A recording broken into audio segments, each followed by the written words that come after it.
మాజీ cricketer BJP MP Gautam Gambhir రాజకీయాల నుంచి తప్పుకోబోతున్నారు. తనను రాజకీయ బాధ్యతల నుంచి తప్పించాలని బీజేపీ పార్టీ జాతీయ అధ్యక్షుడు జేపీ నడ్డాను ఎక్స్ వేదికగా కోరారు ఎంపీ గంభీర్. ఆయన ప్రస్తుతం తూర్పు ఢిల్లీకి ఎంపీగా ప్రాతినిధ్యాన్ని వహిస్తున్నారు. క్రికెట్ పై పూర్తి స్థాయిలో దృష్టి పెట్టడానికే రాజకీయాల నుంచి తప్పుకోవాలని నిర్ణయం తీసుకున్నట్లు ఎక్స్ లో పోస్ట్ చేశారు ఆయన.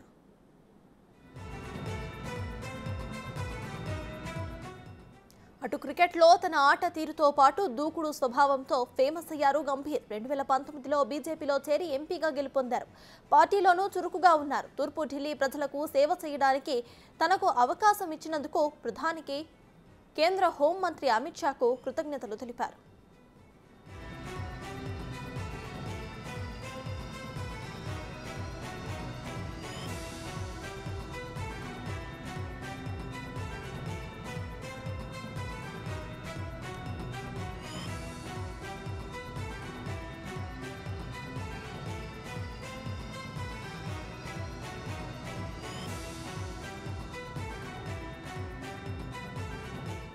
ఇదే విషయంపై పూర్తి డీటెయిల్స్ మా ప్రతినిధి శివ అందిస్తారు. శివ, చెప్పండి, గంభీర్ అయితే బీజేపీ పార్టీకి రాజీనామా చేసినట్టు తెలుస్తోంది. సో ప్రెసెంట్ దీనిపై మీ దగ్గర ఉన్న అప్డేట్స్ ఏంటి? రైట్ రాజకీయాల నుంచి రాజకీయ జీవితం నుంచి తను తప్పించాలంటూ కూడా ఇండియన్ క్రికెట్ గౌతమ్ గంభీర్ ప్రధాని నరేంద్ర మోడీ, అమిత్ షా అలాగే జేపీ నడ్డాలను ట్యాగ్ చేస్తూ కూడా ట్వీట్ చేశారు. 2019 లోక్సభ ఎన్నికల్లో గంభీర్ బీజేపీలో చేరారు. 2019 మార్చిలో బీజేపీ చేరారు. ఆ తర్వాత జరిగిన లోక్సభ ఎన్నికల్లో తూర్పు నియోజకవర్గం నుంచి తూర్పు నియోజకవర్గం నుంచి ఎంపీగా గెలుపొందారు.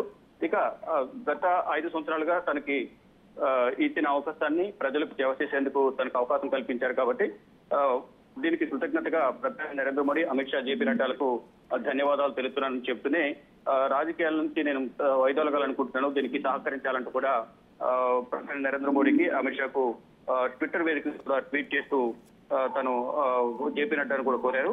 అయితే గతంలో అంటే ప్రజెంట్ ఇక ఐపీఎల్ రానున్న క్రికెట్ పై తాను దృష్టి సారించాలని కోరుకుంటున్నాను. ఈ నేపథ్యంలోనే రాజకీయాల నుంచి తనను రిలీజ్ చేయాలంటూ కూడా జేపీ నడ్డాను అభ్యర్థించారు. ఒక ఐపీఎల్ జట్టు కోల్కతా నైట్ రైడర్స్ ను 2 టైటిల్ విజయాలకు ఆయన ప్రాతినిధ్యం వహించారు. తర్వాత 2024 సీజన్ కు ముందు దానికి మెంటర్ గా కూడా తిరిగి జట్టులోకి వచ్చారు. ఇక గతంలో కూడా లక్నో సూపర్ జైంట్స్ కు మెంటర్ గా ఉన్నారు. ఇక రానున్న రోజుల్లో క్రికెట్ పై దృష్టి సారించాలనుకుంటున్నానని, కానీ రాజకీయ జీవితానికి ఫుల్ స్టాప్ పెట్టాలనుకుంటున్నట్టు కూడా తన క్రికెట్ కెరీర్ పై దృష్టి సారించాలని తను నిర్ణయించుకున్నట్లు ఇటు అధిష్టానానికి విన్నవించుకున్నారు. దీనిలో భాగంగానే ఈ రోజు ట్విట్టర్ వేదికగా కూడా ఆయన స్పందించారు. ఈ తూర్పు ఢిల్లీ ప్రజలకు కూడా తాను ధన్యవాదాలు తెలిపారు. లోక్సభ ఎన్నికల్లో తాను గెలిపించి తమకు సేవ చేసే విధంగా కూడా తనకు సపోర్ట్ గా ఉన్న తూర్పు ఢిల్లీ ప్రజలకు, ఇటు బీజేపీ అగ్రనాయకత్వానికి, బీజేపీ నేతలందరికీ కూడా ఆయన ధన్యవాదాలు తెలుపుతూ కూడా ట్వీట్ చేశారు. ఇక బీజేపీ నుంచి అయితే రిప్లై అయితే ఇప్పటివరకు, కానీ తాను మాత్రం రాజకీయాలు తప్పుకుంటున్నట్లుగా కూడా ఒక నిర్ణయం అయితే వెల్లడించారు. Right, thank you Shiva.